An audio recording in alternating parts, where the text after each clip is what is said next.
Good morning friends, আমার আরেকটি নতুন ব্লগে আমার সকল বন্ধুদেরকে ওয়েলকাম। আশা করছি তোমরা সবাই ভালো আছো, সুস্থ আছো, আর আমিও বেশ ভালো আছি। তো চল ফ্রেন্ডস, আমার স্নান হয়ে গেল সকাল সকাল। এখন বাজে সকাল 7টার মধ্যে আমার স্নান কমপ্লিট। তো চলো, কে কে আমার মধ্যে সকালবেলা স্নান করো অবশ্যই কমেন্টে জানাবে।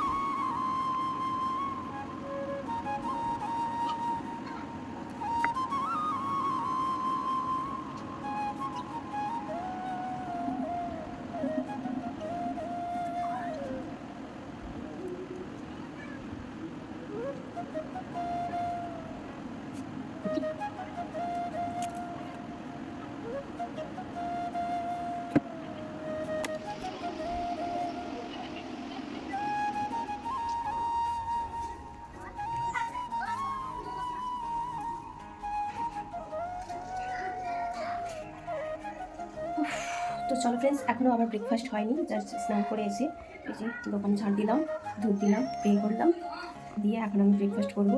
তো চলো ব্রেকফাস্ট করে নিই। তো আজকে আমার ব্রেকফাস্ট হচ্ছে ওটস।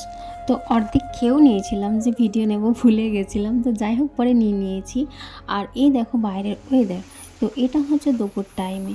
এই যে দেখছো, এই রোদ এই বৃষ্টি এই তো চলছে আর 10 দিন ধরে ওয়েদার। তো সকাল থেকে তো ভালোই রোদ ছিল আর এখন হচ্ছিল বৃষ্টি, তো সেই সময় ক্যামেরা বন্দি করে নিয়েছি। তো চলো ফ্রেন্ডস, আমি তো দোকান বন্ধ করে দিয়েছি, এখন আমি যাবো রান্নাঘরে, রান্না করতে হবে। মায়ের শরীরটা একটু খারাপ আছে, তো সে কারণে আজকে যেহেতু হার্ডওয়ার, তো বাজার থেকে মাংস আনা হয়েছে, তো সেটাই আমি রান্না করি। আর এই দেখো মাজার বোতলে আখের জুস, তো আমি এটা বাজার থেকে আনিয়েছিলাম, আমি ভীষণ পছন্দ করি। তো তোমরা কে কে আমার মতো আখের জুস খেতে পছন্দ করো অবশ্যই কমেন্টে জানাবে। আর এই দেখো মাটন বাবা এনেছে বাজার থেকে, এটাই রান্না করবো। এই যে দেখো আমাদের উনুন, এখানে রান্না হবে গরমের মধ্যে, এখনো শুরু হয়নি রান্না, করতেই কি অবস্থা।